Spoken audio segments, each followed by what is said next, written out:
Assalamualaikum warahmatullahi wabarakatuh. Akkam jirtan obboleewwan kiyya nagaya qabdu jirtu alhamdulillah. Arallee video haaraa qabadhee dhufee jira. Video narraa immoo akkuma suuraa asirratti argitan ilkaan diimatee fi ka addaate ilkaan keenya kan nu diimatu, kan foolii badaa nu godhatu, kan nu dhiigu, rakkinnuma ilkaanii hunda isaatiifiyyuu furmaata bareedaa isaa qabadhee isinii dhufee jira. Furmaanni amma isiniif himuudhaaf deemu kun kan ofii kiyyaatti fayyadamee jijjiirama bareedaa irraa argadhee ka persentii 100% hojjetudha.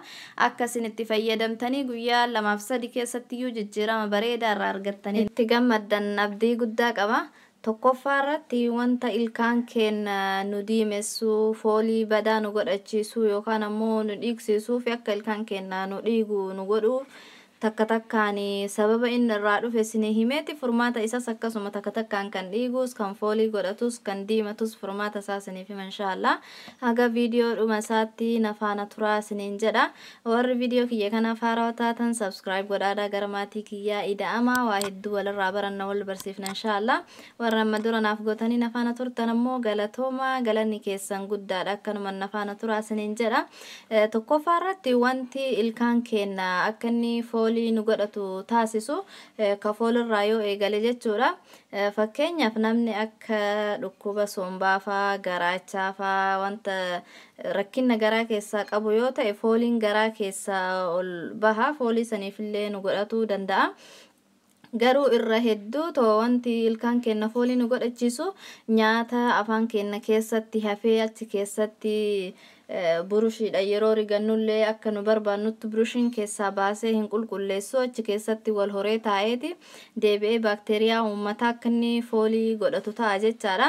Wanti inni nu dhiiguufis sababa sanii fi midhaan achi keessatti wal horee foolii badaa baakteeriyaa horata. Ilkaan keenya ergisaa hin lallaafaa wayitee nu rignutti yoo suma dafee dhiiga akkanumaan yoo soo rigne iyyuu nama gariifaa ilkaan akkanumaan dhiiguu jaallata. Kan diimatus akkasuma wanta akka shaayii faa, buna faa wanta akkasii kana yoo baay'ifnuu fi akkasuma xuriin midhaan soorati nu soorannu afaan keenya keessatti akka barbaadametti qulqulleeffamuu yoo dhabaate akkasitti afaan keenya keessatti nu hafe walirratti ida'amee nu jalaa diimata jechuudha. Nu jalaa diimatuun isaan oolu haala kanaan nu jalaa diimata jechuudha yoo nu akka barbaadamutti hin kunuunfanne. Kan foolirraa yoo ka isinii jalqabu ta'e kan foolii ka akka dhukkuba garaachaa sombaa garaa keessaa ol ba'u kana yoo ta'e san furmaata isaa doktoruma bira deemamee wanta garaa keessa jiru san yaalamuudha. Isa balleessuu hin danda'amu jechuudha. Yoo qoricha wanta garaa keessaa dhibee garaa keessaa sanii hin argatine. Kan afaanirraa foolii akkanumaan osoo garaan keenya keessa fayyaa ta'uu foolii afaan keenya nu godhatu. Amma fakkeenyaaf anas duraa wanti na qunname jechuudha. Afaan kiyya kana inuma rigadhaa galgala hirrigadhaa ganamas hirrigadhaa. Garuu guyyaa ganama rigadhee sa'a 2-3 boodan afaan kiyya kunini hoo namni na bira taa'ee afaan foolii kiyya fuunfatu dhabuufillee dhabuu baatan hin beeku. Ani ofumaa kiyyaa waan fooliin afaan kiyyaa natti ajaa'u natti fakkaata natti hin tolu. Afaan kiyya keessa wanta bareedaa natti hin dhagahamu foolii badaa tokko reefuma tana rigadheeyyuu sa'a 2-3 booda afaan kiyya kun natti hin tolu. Maaliif akka ta'e waan isaa wallaalee qoricha ilkaanii kaan jijjiira kana jijjiira san jijjiira inuma dadhabe. Baking soda illee waanuma loomii waan kana kanaan illee torbaanitti yeroo takka himu qulqulleessa. Garuu wanti sun erga kiyyaaf naan taane erga xiqqoo tokko na jalaa dafee mammadeessa waan ta'eef ofirraa dhiise qorichuma ilkaanii kana qofaan rigatuu jalqabe. Garuu ilkaan kiyya akka ni barbaadutti addeenuma isaa osoo hin taane foolii isaa nan dandeessifne jechuun hin jaallanne kan barbaadetti. Soorata biyyaa keenya ka orgaanikaa wanti hundiyyuu lafa ol biqile sanii fi kaasii kana ka wanti hundiyyuu keemikaala qabu tokko miti garaagara. Ka biyya keenyaa san namni torbaanitti yoo afaan isaa rigatin nagas maraa miti. Garuu kana ganama galgala iyyuu rigatte waytii garii afaan kee akkasitti afaan nama jalaa ajaaha akkati barbaadutti namaaf hin mijatu. Afaan kiyya akkas na jalaa ta'ee ture. Akkuma carraa ta'e guyyaa tokko stoora seeneeti rigaa ilkaanii kan mukaa argadhee bitadhe. Rigaa ilkaanii kana duriyyuu gaafa biyya jirru ittuma fayyadamaa turre. Yoo dhugaa dubbannu ta'e rigaa qoricha amma akka kolgeetii kanneen ittiin fayyadamnu biyyatti kan mukaa san fayyadamuu ture ani.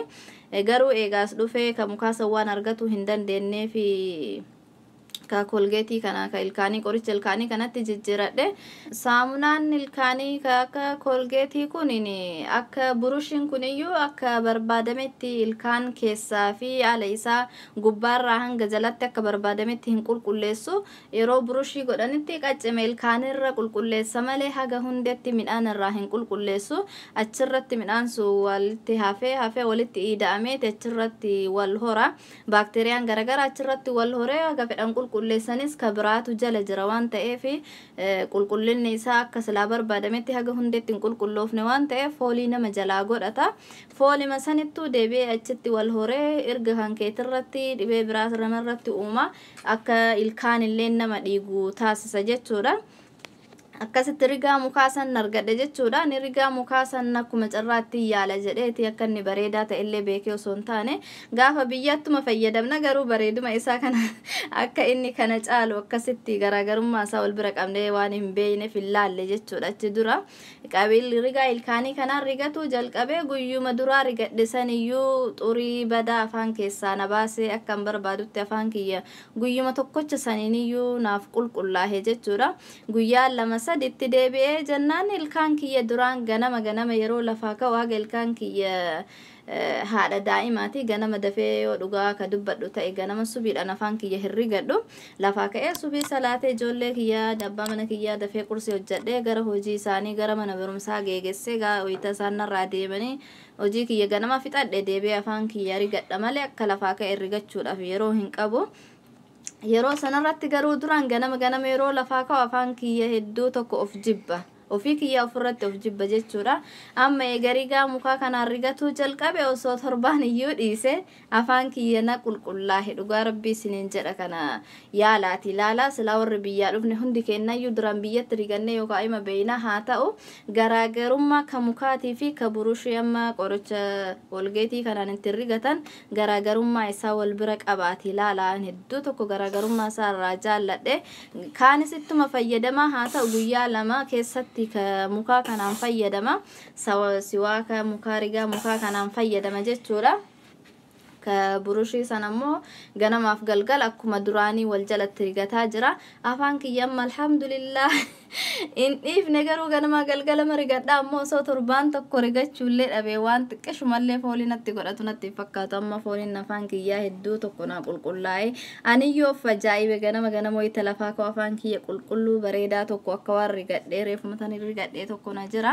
foolii afaanii badaa nami qabdan rigaa mukaa kana bakka hundayyuu hin jira stoora hunda keessatti iyyuu siwaa ka'uu jettan hin argattane itti fayyadamaa isiniin jedha hedduu tokko bareedaadha dhugaa rabbi persantii 100 kenneefii jira waanuma ofii jedha waanuma kenna bareedaa biyyaalee kennaa laafaa kun mukarraa cabsine itti fayyadamnu santu wanta qorichaa ka biyyaalaa kanatti tolfamerra caalee jira itti fayyadamaa isiniin jedha ilkaan nama dhiiguu fi kan nama diimatuuf ammoo dawaan isaa irdiidha irdii akkuma barumsa dhiyoo deengadda dabarsine keessatti isiniif hime faayidaan isaa guddaadha akkasuma ilkaan addeessuu irratti illee faayidaa guddaa qaba keemikaala wanta nutritionii hedduu of keessaa qaba waan ta'eef irdiin kun wanta hin qulqulleessa ilkaan kenna hin addeessaa xurii irraa jiru irraa rigee qulqulleessa jechuudha akkasuma baakteeriyaa ilkaan kenna irratti wal horee akka dhiigu taasisuu kan diimate kanallee